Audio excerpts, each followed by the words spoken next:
呀，我说的大师西的人你们好就是我们的这个时刻，我们今天的就是第18课的教导，我朋友说的祝福赐给你们并且祝福你们的，要说保佑你们今天的话题的教导就是啊。如果我们的仍然继续犯罪的话，那就是那敬拜有什么用的话，我们就是要来问一下这个问题。我们的就是我们的有敬拜有什么用的话，如果我们是有继续犯罪的话，那礼物就是非常简单的。我们先读一下这个圣经的话，在以赛亚书以赛亚书第59章到第2节，如果上帝是这样说的话，你有敬拜有什么用的话，你要认真听一下这个教导如果你们懂得法语的话，就是你可以关注那个法语英语就是可以关注那个英语，普通话就是可以关注那个普通话。亚法的膀臂并非缩短不能拯救。耳朵并非发沉的不能听见，但你们的罪也是你们的与神隔绝，你们的罪恶使他掩面不听你们的祷告。这边那个真正的上帝就是说他是不听那个罪人的祷告，他就给你就是给你隔绝的话，跟上帝有隔绝的话，就是对那个罪孽的，就是如果你相信那个上帝的话，就是在那个上帝上面。假如是你的身份是犯罪的话，就是这位上帝就不会听你的祷告。这个就是叫你浪费时间了。为了这个，就是要我说的谁的要引导你到要我说里面，你到他那里才能除掉你的罪。为了这个，就要我说的大师就站出来，为了你着迷了，叫那个世人的要看到这个，我想传给那个上的善良，叫你如果你是继续犯罪的话，那上帝就不听你的道。这个上帝记得非常清楚的话，他就是说，如果你犯罪的话，他就不听你的祷告。这个就是先知的道。以色列的先知是这样说的。我们来读一下在那个申命记18章15节，就是在你们的以色列中的先知，你们必须听从他的道。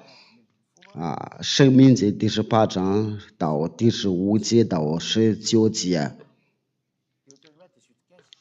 亚法你的神要从你们的兄弟中间给你兴起一位先知像我，你们要听从他，就是你要听从先知的话，因为上帝都通过的先知来给你讲话的。这边这个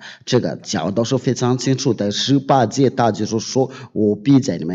他们兄弟中间给他们兴起一位先知像我，我要讲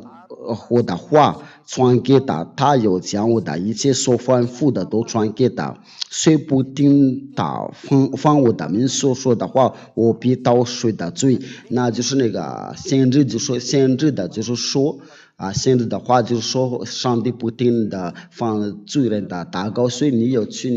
你有敬拜什么用的话，就是你有去那个教堂，都是浪费你这个时间，你做这个做那个都是浪费你的时间了。如果我们再继续读那个圣经的话，在那个箴言在那个第50章。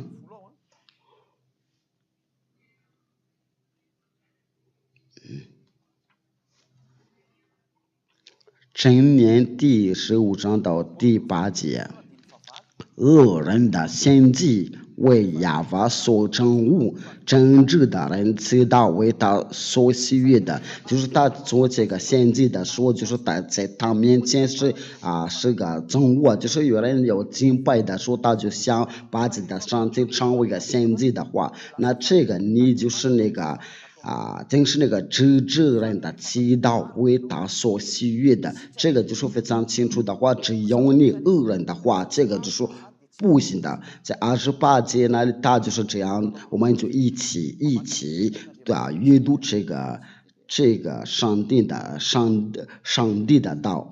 在29节箴言15:29，亚法远离恶人的，却听义人的祷告。你要认真听下，就是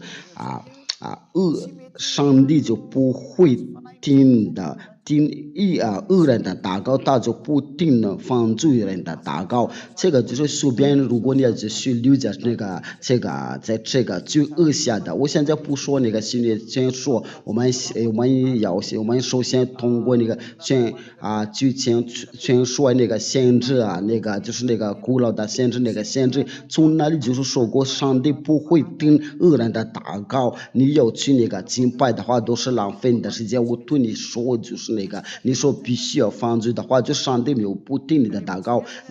那上帝不听的祷告的时候呢，你有敬拜有什么用的话，你不会再去掉教堂敬拜的话，你要留在家里。为了这个，我就给你讲了，你要到我说这边来，因为只有在我说有这个能纠正的办法。有些你到我说里面才能不犯罪，有些人可能说这个是不可能这件事情，这个是可能的事情。你现在已经传给这个教导，在这个地球全球上已经有几千人的都已经活在这个里面。这个你要进入，是不进入的话呢，就是你随便。但是现在劝你要进来的话，我的话就是到这里。我希望你们都能想通了，能转过来了。那我们一起祈祷，亲爱的父耶和华，荣耀归你感谢你这个教导，为了给我们出这个意见了，因为你从来不听那个恶人的罪人的祷告，没有人不会除掉他自己的罪都是犯罪。幸好也无所来，就是你拆他来的，他已经过去了。这个民族也被灭绝了，整罪的计划也被灭了，就是要叫人的从这罪里要解脱出来，这个也灭掉了。非常感谢你亲爱的父耶和华和耶和华，因为这个是可以诱导了，为了教人的要转过来你身边的。亲爱的父耶和华，叫他们都知道你的真理因为这个真理必须要进行的，要叫他们从罪解脱出来。亲爱的父耶和华，真证据他们在耶和华里面能够得罪。荣耀归于你们父